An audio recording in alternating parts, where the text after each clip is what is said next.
Thyroid പ്രശ്നം എന്ന് പറയുന്നത് ഒരു സുപ്രഭാതത്തിൽ ഉണ്ടാകുന്നതല്ല. അത് തുടങ്ങിയിട്ട്, അതായത് തൈറോയ്ഡൈറ്റിസ് എന്ന് പറഞ്ഞൊരു കണ്ടീഷൻ ആദ്യം തുടങ്ങും, തൈറോയ്ഡ് ഗ്ലാൻഡ് ഇൻഫ്ലമേഷൻ. അത് തുടങ്ങിയിട്ട് ഒരു 5-8 കൊല്ലത്തിന് ശേഷമാണ് ഹോർമോൺ പ്രശ്നം തുടങ്ങുന്നത്. അത് കാണിക്കുമ്പോഴാണ് നമ്മൾ പോയിട്ട് TSH ചെക്ക് ചെയ്ത് വേരിയേഷൻ വന്നു തൈറോയ്ഡോമോ എന്തെങ്കിലും എടുക്കും. എടുക്കുമ്പോൾ എന്താ, ആ ഹോർമോൺ പ്രശ്നം മാത്രമേ ലെവലാകുന്നുള്ളൂ. ഈ പറയുന്ന ഇൻഫ്ലമേഷനും ഡാമേജും എല്ലാം അതേപോലെ കിടക്കുകയാണ്.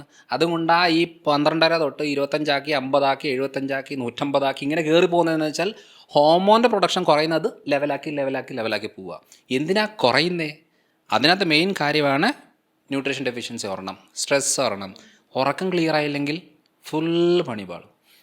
അതേപോലെ തന്നെ വൈറൽ അറ്റാക്ക്, നമുക്ക് എന്തെങ്കിലും ഇപ്പോൾ ഒരു കോവിഡ്, ഡെങ്കു അങ്ങനത്തെ എന്തെങ്കിലും വൈറസ് റിലേറ്റഡ് ആയിട്ടുള്ള വൈറൽ അറ്റാക്ക് വന്നു കഴിഞ്ഞാൽ അതുവരെ ജീനിലിരിക്കുന്ന പല കാര്യങ്ങളും വൈറൽ അറ്റാക്കിന് ശേഷം, കാരണം വൈറൽ അറ്റാക്ക് വന്നു വിറ്റാമിൻ D കുറവാണ് എന്ന് വെച്ചാൽ പാരമ്പര്യത്തിൽ രോഗമെല്ലാം അന്നേരം വരാൻ തുടങ്ങും.